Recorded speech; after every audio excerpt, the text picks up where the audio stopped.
तो आज हमारा टॉपिक है design of cantilever retaining wall, जो कि 6 सेमेस्टर का टॉपिक है। कैंटिलीवर रिटेनिंग वॉल को इन्वर्टेड टी और रिटेनिंग वॉल भी कहते हैं। तो हम एक क्वेश्चन इसमें भी सॉल्व करेंगे। जो हमारा प्रोसीजर रहता है कि हम एक क्वेश्चन उठाते हैं, वो सॉल्व करते हैं, तो उससे हमारे कॉन्सेप्ट्स क्लियर हो जाते हैं। तो हमारा क्वेश्चन है कि आप एक कैंटिलीवर रिटेनिंग वॉल डिज़ाइन कीजिए जो कि एक हॉरिजॉन्टल अर्थ फिल एम्बैंकमेंट को रिटेन कर रहा है, जिस एम्बैंकमेंट की हाइट 4 मीटर्स है अबव ग्राउंड लेवल।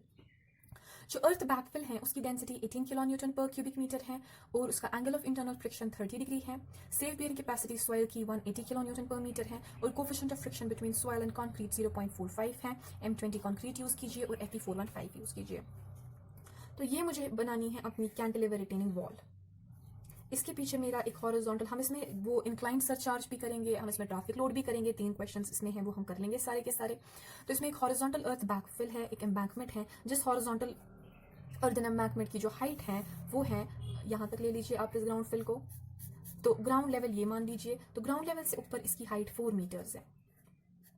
ठीक है, तो मेरा कैपिटल H 4 मीटर्स है। कैपिटल H हम लेते हैं जो भी हमारे ग्राउंड लेवल की ऊपर की हाइट होती है, दिस इज 4 मीटर्स। ठीक है, उसके बाद ये कह रहे हैं कि अर्थ बैकफिल जो है इसकी डेंसिटी, ये मेरा जो अर्थ बैकफिल है इसकी मेरी डेंसिटी 18 किलो न्यूटन पर क्यूबिक मीटर है। इसमें जियोटेक के कॉन्सेप्ट्स हमें अप्लाई होते हैं और इसका एंगल ऑफ इंटरनल फ्रिक्शन जो है वो 30 डिग्रीज है। जो इसी सॉइल की सेफ बियरिंग कैपेसिटी है, safe bearing capacity of soil हम क्यू नॉट से भी नोट करते हैं, वो 180 किलो न्यूटन पर मीटर है। कोफिशिएंट ऑफ फ्रिक्शन सॉइल के और कंक्रीट के बीच में, इन दोनों के दरमियान जो कोफिशिएंट ऑफ फ्रिक्शन है वो 0.45 है। हम FC के जो हमारा ग्रेड ऑफ कंक्रीट है वो 20 न्यूटन पर mm स्क्वायर है और जो हमारा ग्रेड ऑफ स्टील है वो 415 न्यूटन पर mm स्क्वायर है। तो ये हम सॉल्व करेंगे।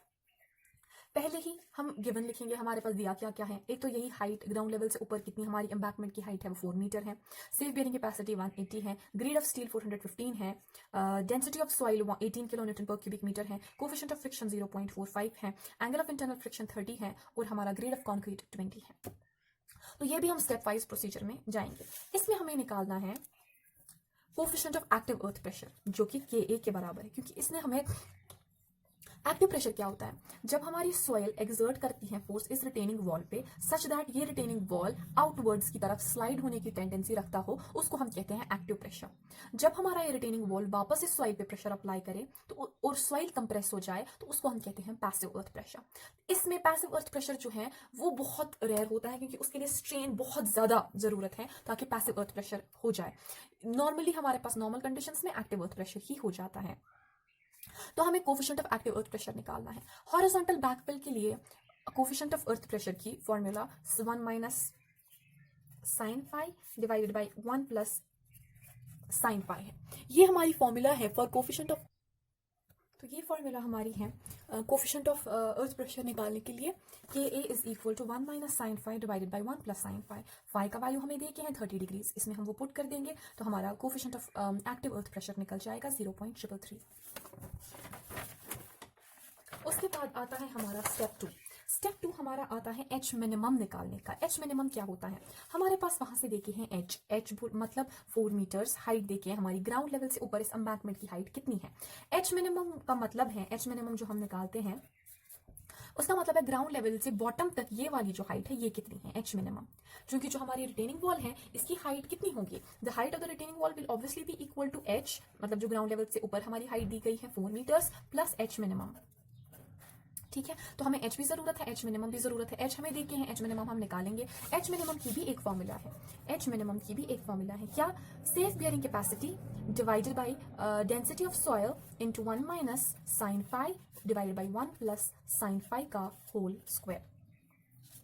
ये है हमारा मसला। या तो हम इसको ये भी लिख सकते हैं Q not by gamma KA square, that is coefficient of active earth pressure का स्क्वायर। तो ये फॉर्मूला है हमारी H मिनिमम के निकालने के लिए। हमें सेफ बियरिंग कैपेसिटी भी दी गई है, हमारे पास डेंसिटी ऑफ सॉइल भी दी गई है, पाई भी दिया गया है। सारा कुछ इसमें पुट करके हमें H मिनिमम का वैल्यू 1.11 मिलता है, जो हम राउंड ऑफ करके 1.2 मीटर्स रख देते हैं। मतलब ये वाली हाइट में ये 1.2 मीटर्स है। उसके बाद अभी मैंने आपको बोल दिया, तो फिर पूरे डैम की पूरी रिटेनिंग वॉल की हाइट कितनी होगी, 4 plus H minimum that is 4 plus 1.2 that is 5.2 हमारे पूरी रिटेनिंग वॉल की हाइट है। उसके बाद नेक्स्ट स्टेप, क्योंकि हमें वहां से देखे कुछ भी नहीं होता है डायमेंशंस का, हमें डायमेंशंस खुद अज्यूम करने पड़ते हैं। अब है हमारे पास B is equal to 0.4H to 0.6H, 0.4H to 0.6H हमारा B होता है, B होता है। ये देख लीजिए, ये जो विड्थ आपको दिख रही है ये बी है। हमारा कैंटिलीवर रिटेनिंग वॉल कुछ ऐसा होता है, ये वाली जो इसकी विड्थ होती है यहाँ से लेकर यहाँ तक ये बी है, ये वाली विड्थ जो है ये बी है। फाइन, तो ये बी जो है ये हमें स्पेसिफाई किया हुआ है कि ये बी जो है ये किसके बराबर है, ये बी है बराबर 0.4h to 0.6h। जितनी हमारी ये length of the retaining wall निकलती है उसी के हिसाब से हम अपना बी स्पेसिफाई करते हैं। मान लीजिए हमारा ये 4 निकल के आ गया तो हम बी का वैल्यू 0.5h भी ले सकते हैं, ठीक है। अगर 4 से मान लीजिए 7 आ गया तो हम 0.6h ले लेंगे। So it depends on that. Mostly हमारी रिटेनिंग वॉल की हाइट जब 4 होंगी, 4.5 वगैरह, तो हम उस टाइम बी का वैल्यू सिंपल लेंगे 0.5h। आप 0.45h भी ले सकते हो, 0.6h भी ले सकते हो, ठीक है, लेकिन इकोनॉमिकल बनना चाहिए, ठीक है। मान लीजिए आप 3 मीटर हाई रिटेनिंग वॉल के लिए 0.6h बी ले रहे हो, वो तो अनइकोनॉमिकल आ जाएगा, ठीक है। तो आपको ये चीजें सिंक्रोनाइज करके आगे चलानी है। 0.5h, तो h का वैल्यू हमारे पास यहाँ पर निकल गया 5.2, वो आप इधर डाल दोगे तो आपको b इसकी विड्थ निकल के आ जाएगी 2.6। मैं राउंड ऑफ करके 2.8 ले रही हूँ, मैं सेफर साइड पे जा रही हूँ, मैं थोड़ा ज्यादा वैल्यू ले रही हूँ तो ताकि we should be on the safer side, okay. उसके बाद अब मुझे लेंथ ऑफ द टो निकालना है। आप ये जो मैं फहरिस्त में बता रही हूँ आप बिल्कुल इसी फहरिस्त में स्टेप बाय स्टेप लिख लीजिए ताकि आपको फिर याद आ जाए हम क्या स्टेप्स कर रहे थे। तो पहले स्टेप में हमने सिंपल क्या कर लिया, हमने coefficient of active earth pressure निकाल दिया। उसके बाद दूसरे स्टेप में हमने क्या किया, एच मिनिमम निकाल दिया और टोटल हाइट रिटेनिंग वॉल की देख ली कितनी है। उसके बाद हमने क्या कर दिया, width of the retaining wall निकाल दी, कितनी है बी, ठीक है। रिटेनिंग वॉल की विड्थ भी आ गई, एच मिनिमम भी आ गया। उसके बाद हम निकाल रहे हैं लेंथ ऑफ द टो। तो हमारे रिटेनिंग वॉल के 3 अहम हिस्से होते हैं जो कि हमें डिजाइन भी आगे जाके करने हैं। ये वाला हिस्सा हमारी रिटेनिंग वॉल का स्टेम कहलाता है, ये वाला हिस्सा टो कहलाता है और ये वाला हिस्सा हील कहलाता है, ठीक है। जिसपे हमारा अर्थ होता है, जिसपे हमारी सॉइल होती है उसको हील कहते हैं, ठीक है। तो अब पहले हम टो के डायमेंशंस देख लेंगे। टो की विड्थ ये जो है लेंथ ऑफ द टो ये हम रख लेते हैं b/3, मतलब जो ये पूरा b है उसका 1/3 पोर्शन हम टो को दे देते हैं, ठीक। तो यहाँ पर b हमने 2.8 मीटर्स ले लिया डिवाइडेड बाई 3, तो length of the toe is 0.9 metres, मतलब ये वाला पोर्शन मेरा 0.9 मीटर्स है। अब टॉप विड्थ देख लीजिए क्या है। इसके बाद जब हम आगे बढ़ेंगे हम काउंटर फोर्ट रिटेनिंग वॉल देखेंगे, उसमें आप देखोगे इतना इंक्लिनेशन आपको नहीं दिखेगा, वो आपको एक सीधी छोटी सी स्टेम दिखेगी, ऐसे ऐसे, ये बिल्कुल एक सीधी स्टेम है। इसमें कोई ऐसा मोटापा नहीं होता है कि नीचे वाली थिकनेस अलग हो ऊपर वाली थिकनेस अलग हो। काउंटर फोर्ट में आप देखते हो ऊपर और नीचे दोनों की थिकनेस सेम होती है, ठीक है। उसमें जो थिकनेस आप यहाँ पर लोगे वही थिकनेस यहाँ पर भी होती है, लेकिन हमारी कैंटिलीवर रिटेनिंग वॉल में ऐसा नहीं होता। उसमें नीचे वाली थिकनेस अलग होती है, ऊपर वाली थिकनेस अलग होती है। तो अब हम यहाँ पर क्या निकाल रहे हैं, टॉप विड्थ, ठीक है। टॉप विड्थ किसके बराबर हम लेते हैं, BT। ये हम मान लीजिए आपकी 4 मीटर हाई, हमारी कितनी निकली 5.2 मीटर हाई रिटेनिंग वॉल निकली। इसके लिए मैं टॉप थिकनेस लेती हूँ 0.15 मीटर्स, इसके लिए मैं टॉप थिकनेस लेती हूँ 0.15 मीटर्स। तो इसी के हिसाब से मान लीजिए अब आपने 6 ले लिया तो मैं क्या लूंगी, मैं 0.2 मीटर्स ले सकती हूँ टॉप विड्थ। 7 ले लिया मैं 0.3 मीटर्स लूंगी टॉप विड्थ, ऐसा ही चलता रहेगा, ठीक है। ऑलराइट, तो ये आ गई आपकी टॉप विड्थ 0.15 मीटर्स। अब आप बेस थिकनेस देखेंगे। टॉप विड्थ थिकनेस तो हमने निकाल दी, अब हमें बेस थिकनेस देखनी है। तो बेस थिकनेस के लिए अब हम क्या करेंगे, हम अज्यूम करेंगे ऊपर वाली BT हमने अज्यूम कर ली 0.15, हम ये अज्यूम कर सकते हैं, 0.2 भी रख सकते हैं, इकोनॉमिकल रहना चाहिए हमारा। ये तो खैर काउंटर फोर्ट है, हम कैंटिलीवर की बात कर रहे हैं। तो बेस थिकनेस ये जो है ये मैं अज्यूम करती हूँ, हम ये अज्यूम करते हैं h/12, मतलब जितनी आपकी हाइट h निकली उसी का डिवाइडेड बाई 12 हम बेस थिकनेस अज्यूम करते हैं, ठीक है। तो h पूरा h हमारा 5.2 आया था, 5.2 को डिवाइड कर दिया 12, 0.43 मीटर्स, मतलब ये मुझे ये अगर मैं सिर्फ स्टेम यहाँ पर ड्रॉ कर दूं कैंटिलीवर की तो ये मेरा 0.43 आ रहा है और ये मेरा 0.15 आ रहा है, ठीक है ना। ओके, इसको भी थोड़ा सा राउंड ऑफ कर दिया 0.45। आप ना अगर राउंड ऑफ नहीं करना चाहते हैं वेल एंड गुड, ना कीजिए, जरूरी नहीं है। For economic design thickness of stem at bottom is taken equal to the base thickness. इसका मतलब ये है कि जो आपकी बेस थिकनेस है इकोनॉमिक डिजाइन के लिए, जो ये वाली थिकनेस आप लेते हो कैंटिलीवर में, ये वाली थिकनेस बेस की थिकनेस वो आप इस थिकनेस के बराबर लोगे। जो आपकी बेस की थिकनेस है ना वो thickness of the stem eight the base आप लोगे। मान लीजिए ये आपको कुछ mm आ गया, ये भी आप उतने ही mm रखोगे। ये अभी हमारा h/12 आ गया, इसका वैल्यू हमारे पास आ गया 0.45 मीटर्स, मतलब ये भी मैं लूंगी, ये वाली थिकनेस भी मैं 0.45 मीटर्स लूंगी। क्यों हम लेते हैं, क्योंकि इसकी वजह से हमारा डिजाइन इकोनॉमिकल बन जाता है।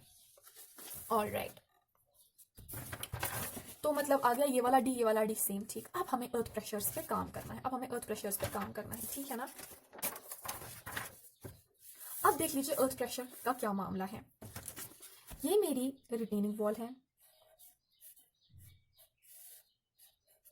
और इस पे मेरी अर्थ है। अर्थ प्रेशर हमें पता है दैट अर्थ प्रेशर की जो हमारी डायग्राम होती है, अर्थ प्रेशर डायग्राम, वो कुछ ऐसी आ जाती है। मुझे दूसरे कलर से बनानी थी तो खैर ये मेरी अर्थ प्रेशर डायग्राम है। और अर्थ कैसे अपना प्रेशर एक्सर्ट करेगा, अगर पैसिव एक्टिव अर्थ प्रेशर है तो ऐसे एक्सर्ट करेगा अपना अर्थ प्रेशर। अब यही अर्थ प्रेशर हमें इवैल्यूएट करने हैं, इन्हीं अर्थ प्रेशर से हम अपना स्टेबिलिटी एनालिसिस करेंगे और अपनी स्टेम, टो और हील को डिजाइन करेंगे।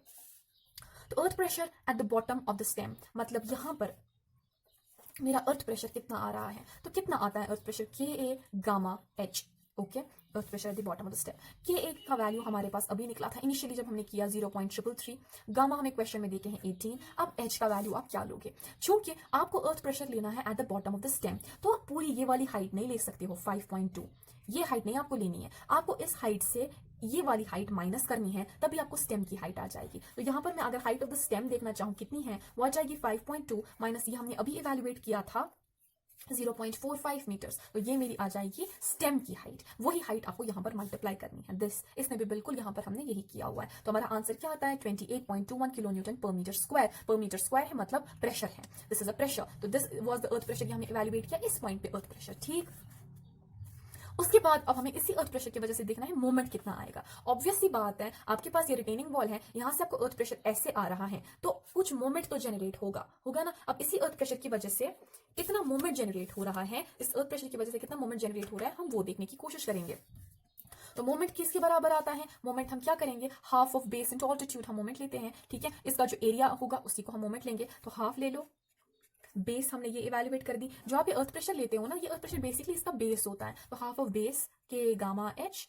ठीक है, हाफ ऑफ बेस इनटू ये के ए गामा एच है ना, ये किस डिस्टेंस पे एक्ट कर रहा है। मान लीजिए आप ये इसकी बेस जो है के गामा एच है, और इसकी परपेंडिकुलर आर्म कितनी है, क्योंकि हम जब मोमेंट इवेल्युएट करते हैं, पहले हमें काम ये देख लीजिए हमारा क्या मसला है। सबसे पहले कर रहे हैं हम हाफ ऑफ बेस है कि a gamma h into sorry small h हमने लिया था, ये सबट्रैक्ट करके 5 - 2 - 0.45। ठीक है, 5.2 - 0.45, तो हाफ ऑफ बेस ये आ गई। क्योंकि प्रेशर डायग्राम ये ऑब्वियसली आपको पहले इसके लिए जियोटेक पढ़ना है ताकि आपको ये कॉन्सेप्ट पता हो।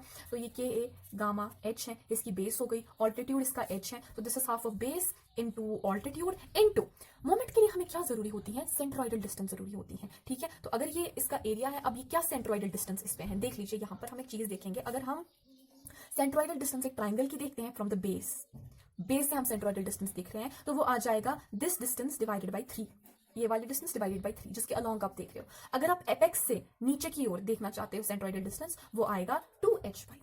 ठीक है, लेकिन हम नीचे बेस से ही देख रहे हैं, तो ये h/3 आ जाएगी इसकी सेंट्रोइडल डिस्टेंस h/3। तो ये मेरी इक्वेशन किस चीज की आ गई, moment at the base of the stem due to this earth pressure.